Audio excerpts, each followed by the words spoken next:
Well, today I'm in the shop. I got my 24-inch bar off and I got to looking at it really close. Starting to get a little bit of a burr along the edge of the bar.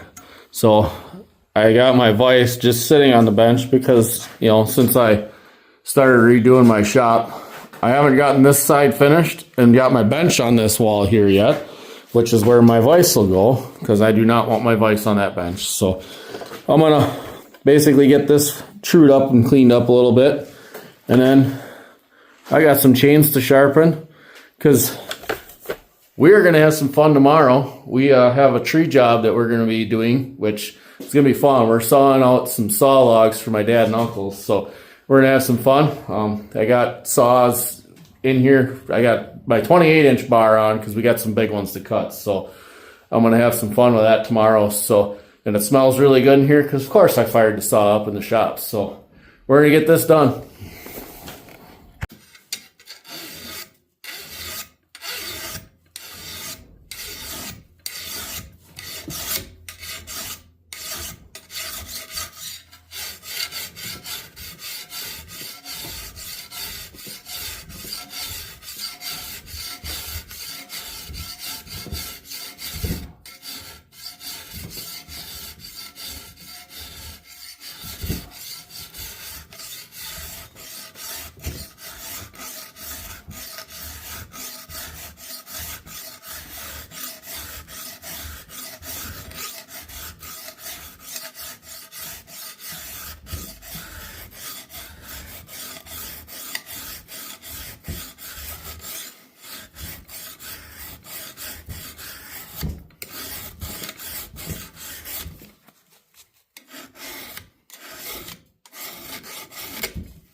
Works a little bit better closer to the vise, but this end here has definitely got some major wear.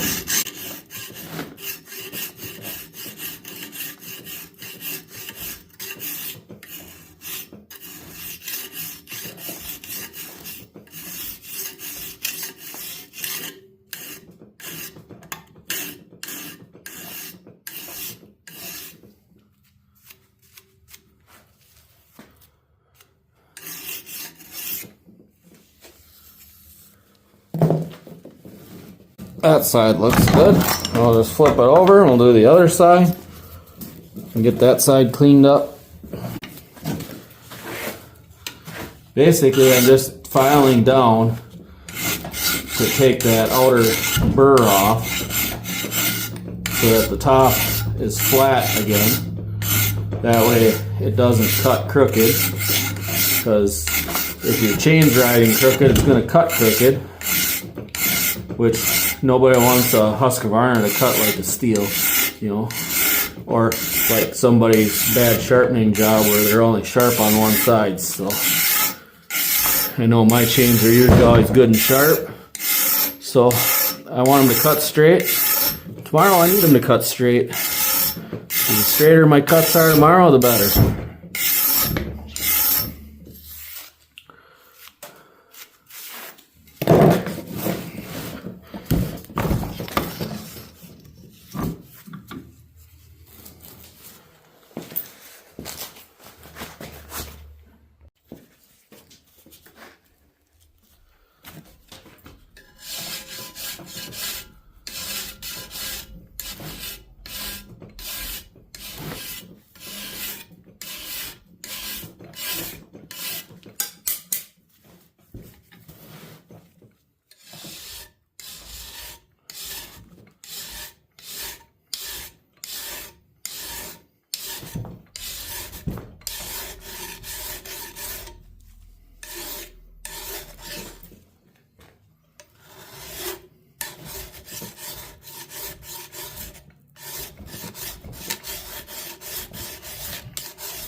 Well, I just went for a walk outside to find my 36-inch bar. I figure, you know, got a couple big trees, so I figure I should check this too.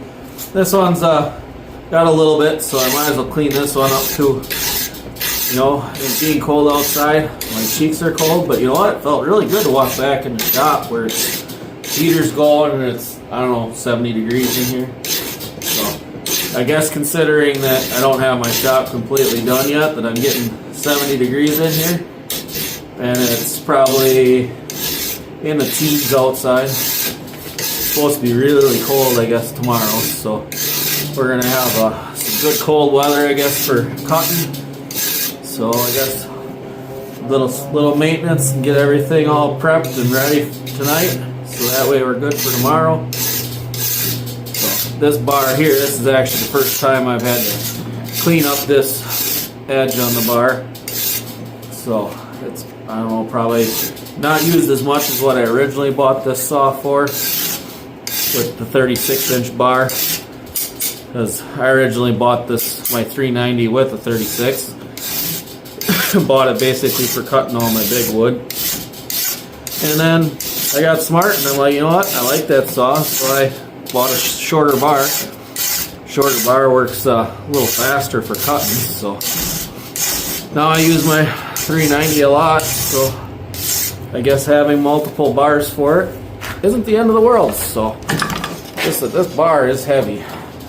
I do wish that when I bought that saw I would have bought it with a light bar, because, you know, 36-inch light bar definitely would be lighter, because I think my 28-inch light that I have is about the same weight as my 24-inch standard bar. So at least tomorrow, I guess, while I'm lugging my saw around in the woods, I'll be lugging around my 28-inch bar, so it'll be about the same weight as lugging around with my 24-inch bar. So 24-inch bar will be along with and down in the truck, so that way if I get to the point of where I got a bunch of smaller ones and I want to put the shorter bar on, or I hit a bunch of dirt and dull out my chains for my 28, seeing as I only have a couple. I guess maybe one of these days I'll have to get a couple more chains for my 28. Or maybe it'll get to the point of where I can get down to the point of if I gotta buy a couple new bars, maybe kind of get to the point of maybe get a standard gauge width bar that I have more than one saw with, or more than one bar length with, and then I can always just buy a roll of chain and start making some chains instead of buying chains, because a roll is cheaper. Basically, maybe it'll be to the point of where we'll get it figured out of what I have and what Adam has, and we'll just have to buy ourselves a roll of chain. But we both said that if we did that, we definitely would want the Husqvarna X-Cut chain, just for the simple fact that they cut better, they hold an edge longer. We've both used Oregon chains. They work, they just don't hold an edge as long. So we like to spend less time sharpening, more time cutting.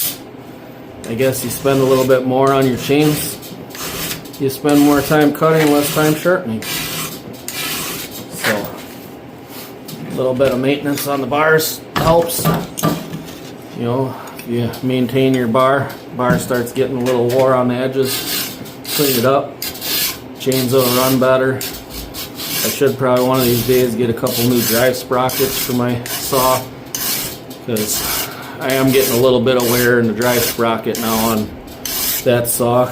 But I've gone through a few chains, so I guess every few chains it's kind of to be expected you're going to wear out drive sprocket, which that saw is getting used more and more all the time.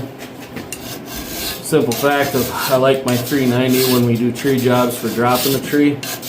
You know, I mean, sometimes it's probably way overkill to have my 90cc saw to drop a tree, but you know, I guess if I gotta drop it and I needed to get it to cut fast to help control the fall and get it to go where I want it to. I guess I'd rather have more power than not enough. So, definitely going to be fun tomorrow out in the woods. Going to take the pusher along. We'll play around with some different cuts for different trees, dropping them, try to do it and not tear a bunch of wood out, because you know when you're making cutting saw logs, you want to save as much wood as you can so that it doesn't tear out and tear into there, so that way the end of the log is real good. And it's ash, so I'm sure that a lot of the top's gonna just shatter when we drop them. So there you go. I got them all cleaned up. It's kind of hard to see on camera. So when you look at the bar, you can faintly see where that lip was on this side here.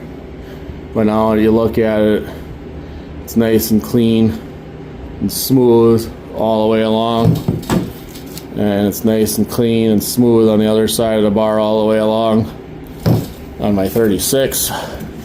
And you look at my 24, nice and clean, smooth.